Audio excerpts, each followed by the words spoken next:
The things I was doing was getting into fights, having arguments with my dad, disrespecting him, and having like attitude problems, like I didn't really like anybody. Problems with trust and issues with family and having a lot of drug-related problems. I was on probation since 9th grade. It was like my anger, and I couldn't control it, and how I emotionally felt. I was really into attention. I loved attention and I wanted attention, and I always got it the wrong way. Hello, my name is Justin Bayless, President and CEO of Bayless Healthcare Group, where we treat both your physical and emotional and health needs. At Bayless, we serve the entire community with a cultural competency for all ethnicities and socioeconomic status. We provide services throughout the community, including schools, nursing home, individual residences, as well as our clinics located conveniently throughout the Phoenix metropolitan area. Our services do vary by clinic location, so please check with our website, Facebook, and Twitter feeds for more information regarding Bayless Healthcare Group. We appreciate the opportunity to be your primary care partner. I'm currently standing at our Bayless South Mountain Clinic, located at the foothills of South Mountain Park. Today, we are here to share some of the amazing stories that are happening within our Lighthouse program. Our Lighthouse program was formed in 2008, specifically tailored towards serving inner-city, high-risk adolescents, ages 12 to 17, throughout metropolitan Phoenix. Since 2008, the Lighthouse program has evolved to serve hundreds of youth and their families. In the next few minutes, you will hear several stories about some of the amazing transformations that are happening within our Lighthouse program. We're hoping these stories will help shed more light on some of the things that are happening within our Lighthouse program. Teenagers are misread as being angry and hostile and having tempers. They're irritable, and they tend to have explosive emotional episodes. And the reality is that they're stressed out and overwhelmed. So part of what needs to happen is we need to understand that our teenagers are really under a lot of pressure. They realize it's a lot at stake. They're new to this emerging world of adult responsibilities, and they understand there is a lot at stake in terms of education and preparing for future employment. So being able to talk to them and understanding and not minimizing the stress, oh, they're just kids.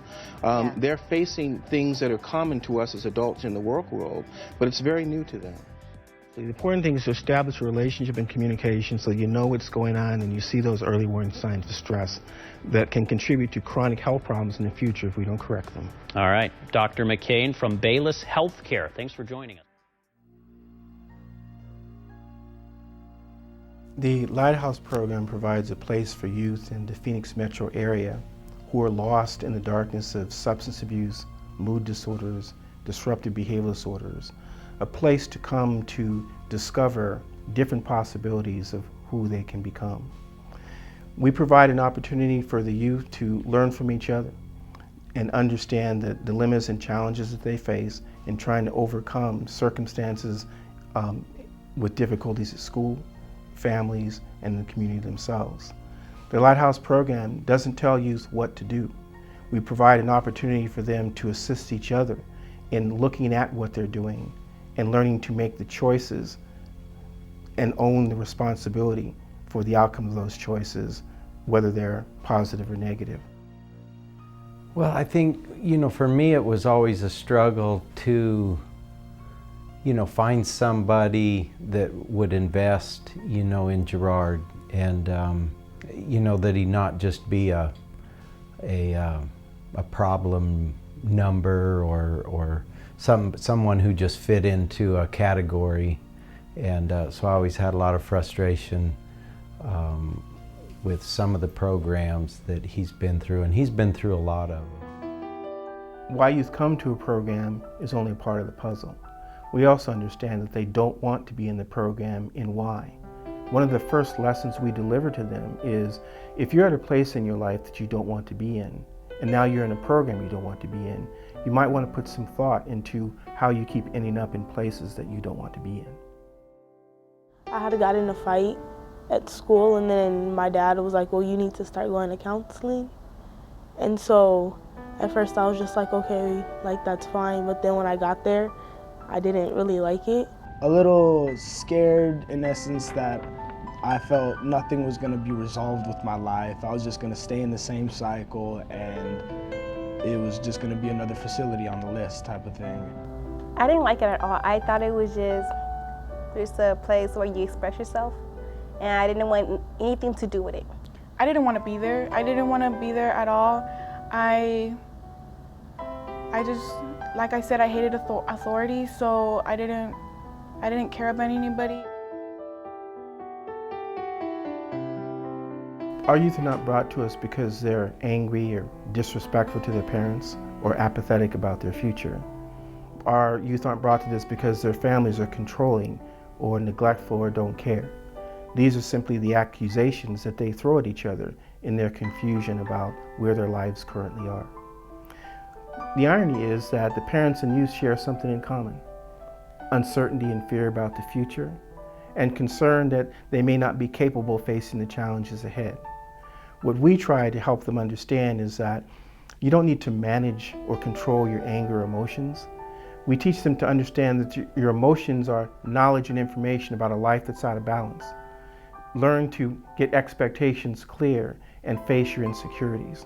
We have youth who are desperate and afraid, and we're helping them see the light of a future that's brighter and full of success for them.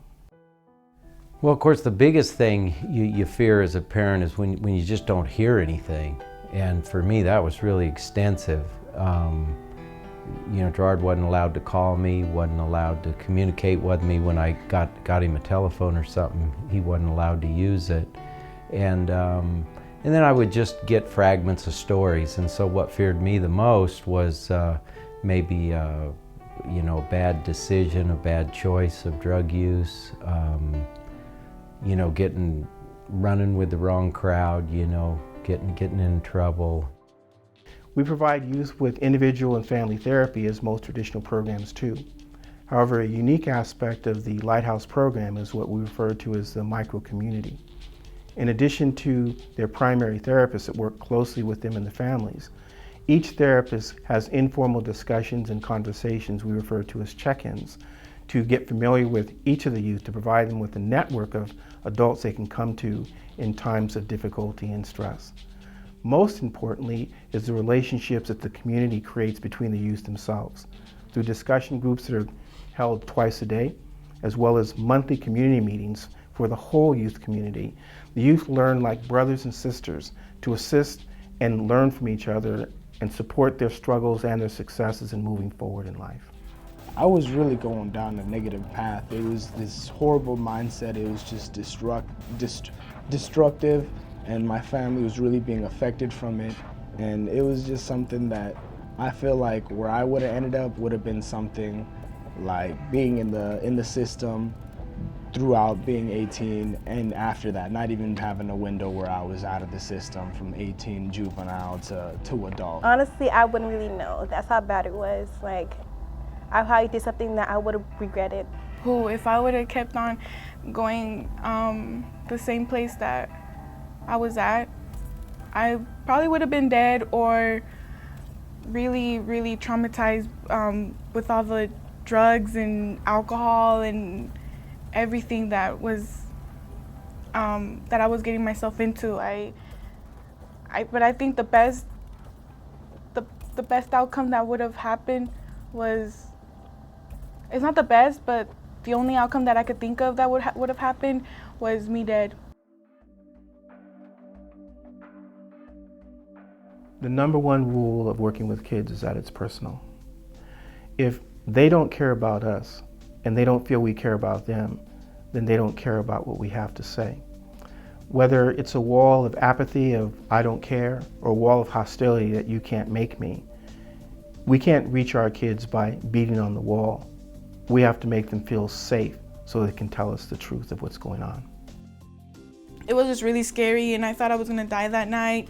Oh my gosh, it was really terrifying. My mom wasn't there. I was home alone. I was shaking. I was panicking, and the only person I called was him. I called him even though he didn't answer me. I left him a voicemail, and right then and there, like, I thought, like, wow, I didn't even call my own father. He's in my life, and I didn't even call him. I didn't call anybody else. I just called him because I knew he was gonna help me as soon as he listen to the voicemail. It makes me want to cry because he's my therapist, he's my counselor, but like I said, they don't sometimes you forget because they talk to you like if you were friends for a long time, and for him to do that and for him to not be, you know, I don't know what other place does this, but this is why I love this place so much. The Lighthouse program, right away I could tell from the counselor that would call me that they had a real invested care for Gerard. I mean, I would even go as far as to say as they showed him a love that he really needed to see. Actually, Dr. McCain and Hannah actually opened the door for me and Gerard to actually then communicate and give me the opportunity to actually be more of a positive input in his life. What worked for me was always talking to the counselors, like taking the wall that I had up down, and just being like learning how to trust people. It's safe and you're all right and it'll be okay to be opened up. And that's really where I just started seeing growth, and everybody else around me really liked to just be around me. And they thought, hey, this light glowing inside of you, what is this? It's like you know what you want. I've always wanted a tattoo, but I never really thought about it that hard. But then when I thought about it, one day I was just thinking about it, and then I was like, well, Bayless really did change me, and it really did change my life. And every day I always think about it. I always think about how much this place really helped me, and it helped me a lot. I cry sometimes about how much I've changed, and it took this place, being in this place that what's it called, that helped me or whatever. And so I was like, okay, well, I wanna get something meaningful, so I decided to get the Bayless, that butterfly tattoo. But instead of just getting it like that, I added the face to it, and you know, I added a little bit of like my stuff, and then the face is supposed to be me, but it really didn't come out like that, but it's still a face. So why are kids successful and why do they change? It may be like the joke about the light bulb. How many therapists does it take to change a light bulb? Maybe the light bulb doesn't need to change. Maybe it just needs to be turned on. Look at the faces and the light in their eyes. See the smiles on their faces. These are kids that didn't want to be here, and they discovered something new and different. That's the Lighthouse program. Our mission is to build new futures for kids.